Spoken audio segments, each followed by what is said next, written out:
সকাল বন্ধুরা, আমি সকাল সকাল কাজ সেরে নিচ্ছি আর এদিকে মেয়ে ঘুগনি বানাচ্ছিল আর আমি স্নান টান করে নিলাম। আর এখানে যে বিরিয়ানি, ওর দাদা বিরিয়ানি নিয়ে আসছিল, তো রাত্রে তো ওরা তো ঘুমিয়ে পড়েছিল সবাই, সেই জন্য সকালে ওরা সবাই খেতে বসেছে আর আমি ঘুগনি মুড়ি খাচ্ছি। মেয়ে ঘুগনিটা বানিয়েছিল কেননা আমার স্নান করতে একটু দেরি হচ্ছিল, 7:30 দেরি হলো, তো বানিয়ে নিয়েছিল। তো ওরা তিনজনে বিরিয়ানি খেয়েছে, ঘুগনিও খেয়েছিল। তো আমরা খেয়ে তো এই জায়গাটাকে আসে, এটা আমার বড় যে গোয়াল ঘর, এখানে জমি একটু ছোট্ট পুকুরের মতো আছে, এতে মাছ ছেড়েছে অনেক, আর কত গাছ লাগিয়েছে, খুবই সুন্দর লাগছে। আর এখানে দেখতে আসলাম, মেয়ে বললো যে আমার বান্ধবীদেরকে নিয়ে ফিস্টি করবো, তো এখানে ভালো হবে, এখানে ভালো জায়গা আছে, করা যাবে, অসুবিধা নেই। তো ওখান থেকে আসলাম, এসে সবজি কাটতে বসলাম আর এই লাউ শাকটা যে কেটে নিচ্ছি। আর ফিস্টিটা কবে করবে ঠিক জানি না, তো জায়গাটা ঠিকঠাক করা হলে ওখানে উনান বানিয়ে দেবো, তো ওরা সবাই মিলে করবে। আজকে শুক্রবার, আজকে আমি রান্না করব এই যে ফুলকপি আর এখানে লাউ শাক দিয়ে আলু বেগুন দিয়ে সবজি করব। আর আমি কালকে আরামবাগ গিয়েছিলাম, তো রান্না করতে সময় পাই না, ওই কচু আলু বেগুন দিয়ে একটা সবজি আর ডাল করে দিয়ে রেখে দিয়ে চলে গিয়েছিলাম। তো লাউ শাকগুলো একটু শুকিয়ে গেছে।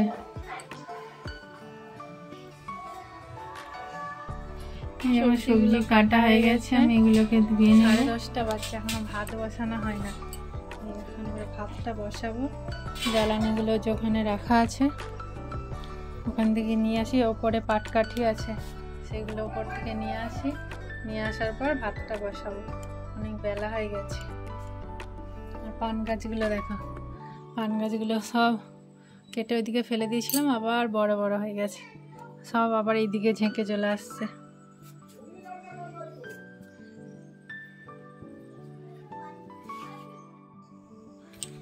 ভাতটা বসিয়ে দিলাম, ওপরে পাটকাঠি ছিল এনে উনানটা ধরিয়ে দিলাম। এই যেখানটাতে খুব হাওয়া দেয়, উনানটা জ্বলছে না, তো সেই জন্য চাদরটা দিয়ে আবার ওখানটা আড়াল করে দিলাম, দিতে তবে উনানটা ঠিক করে জ্বলছে।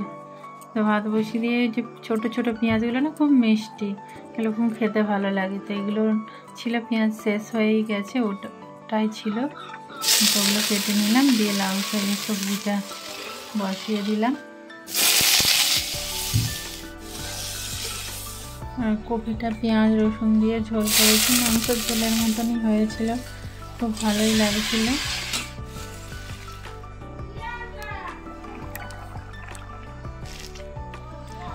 মাছটাকে কড়াতেই মানে খুন্তিতে করে চটকে দিয়েছিলাম আর পেঁয়াজ লঙ্কা মাখিয়ে দিয়েছিলাম। আর এই দেখো উনানটা আমার একটু খারাপ হয়ে গেছে, সেই জন্য উনানটাকে আমি ভেঙে দিচ্ছি। আর এত গরম, মানে কী বলবো, সকালে করলে হতো কিন্তু সকালে টাইম নেই, ওই জন্য আমি এখনই দুপুরেই ভাঙতে বসে গেছি। খাওয়া দাওয়া করে ছেলেমেয়েরা তো সবাই স্কুল গিয়েছিল, তো আমরা দুজনে ভাত খেয়ে নিয়েছি, খেয়ে আর আমি উনান ভাঙতে বসে গেছি। কি গরম ছিল, যা হোক করে মানে উনানটা ভেঙে মাটি পরিষ্কার করে নিয়েছি। তো এত গরম আমি পারছিলাম না যে পরেই বানাবো, বানানোও চলবে না, আমার যা বললো যে পরে বানালি, এখন ঠান্ডা হোক। তো জল দিয়ে দিয়েছিলাম, ওখানে করে জল ছড়িয়ে দিয়েছিলাম, দিয়ে যেখানে চালের বস্তা এনেছিল, তো আমি চালটা ঢেলে নিচ্ছি, ভাবছি আর কি কাজ সেরে নেবো দুপুরে, দিয়ে তারপর উনানটা বানাবো, উনানটা বানাতে টাইম লাগবে, তো সেই জন্য আমি চালগুলো ঢেলে নিচ্ছি। ঢেলে নিয়ে আর এখানে তো একটু ছোট্ট মতো রান্নাঘর, আসলে এইটা আমার আসল রান্নাঘর। তো এখানে না পেঁয়াজ, অনেক পেঁয়াজ কিনেছিলাম, যখন পেঁয়াজগুলো ওঠে না সেই সময় 40 কিলোর মতো কিনেছিলাম, তো ওখানে আরও অন্য জায়গায় সব রেখেছিলাম, তো ওইগুলো শেষ তো হয়ে গেছে, কিন্তু মানে পরিষ্কার করা হয় না। দেখো ইঁদুরে এখানে কি নোংরা করেছে, এত ইঁদুর এই রান্নাঘরটা, আমি এখানে ইউজ কম করি, সবই আছে কিন্তু ইউজ কম করি, আমার ওখানেই ভালো লাগে, ওই ছোট্ট রান্নাঘরটাই, ওখানেই আমি রাতের খাবারটা বানাই, দুপুরেতে উনানে বানাই। তো এই যে আমি পরিষ্কার করে একদম গুছিয়ে নিলাম,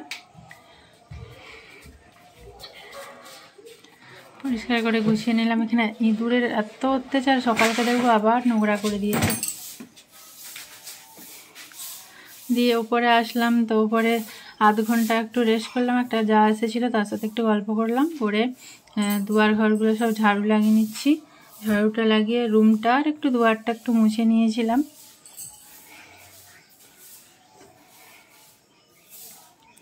উপরে ছোটো মেয়ে একটু পরিষ্কার করে সকালে, আমি জন্য আসি না, ওই বিকালে কি দুপুরে আসছি তখন একটু আমি আমার পরিষ্কার করে নিই। তো আজকেও মুছে না বলে আমি মুছে দিলাম। আর দিয়ে আবার উনানটা ঠান্ডা হয়ে গেছে বলে আবার উনানটা বানাতে বসে গেছি। তো ভেতরগুলো তো খারাপ হয়ে গেছিলো, মানে খুলে গেছিলো মাটিগুলো সব, তো সেইগুলোকে সব ভরিয়ে দিয়ে একদম সুন্দর করে লেপে দিয়ে আর এই যে মাটি দিয়ে আবার উনানটা বানাচ্ছি। দেখতে মোটামুটি ভালোই লাগছে, কিন্তু একটু ট্যাড়া বাঁকা লাগছে, সেগুলো কালকে সকালে ঠিক করব। তো এখন নরম তো, ঠিক করলেও ঠিক মানে বেঁকে যাচ্ছে, আর কালকে কেমন থাকে।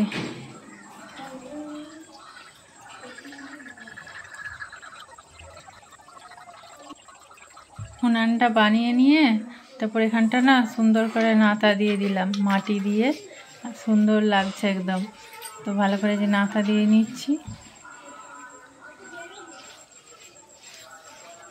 কালকে যদি শুকিয়ে যায় তাহলে উনানেই রান্না করব, না যদি শুকায় তাহলে তো গ্যাসেই রান্না করতে হবে।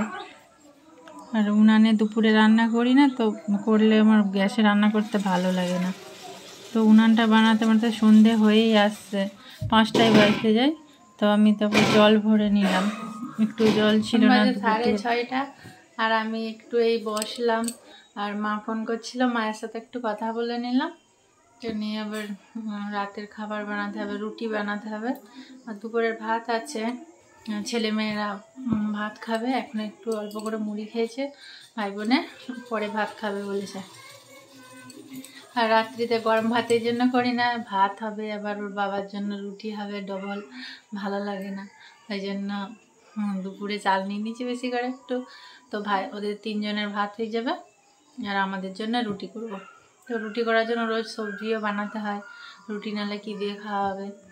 তো সকালে হয়েছিল ঘুগনি দিয়ে মুড়ি খাওয়া হয়েছে, আবার দুপুরে রান্না হয়েছে লাউ শাক বানিয়েছিলাম, কপির ঝোল, আর মাছ ছিল, মাছটা পেঁয়াজ লঙ্কা দিয়ে মাখেছিলাম। আজকে উনানটাকে ভেঙে বানালাম, কেননা উনানটা আমি ওই উনানটা 3 বছর হলো বানিয়েছি।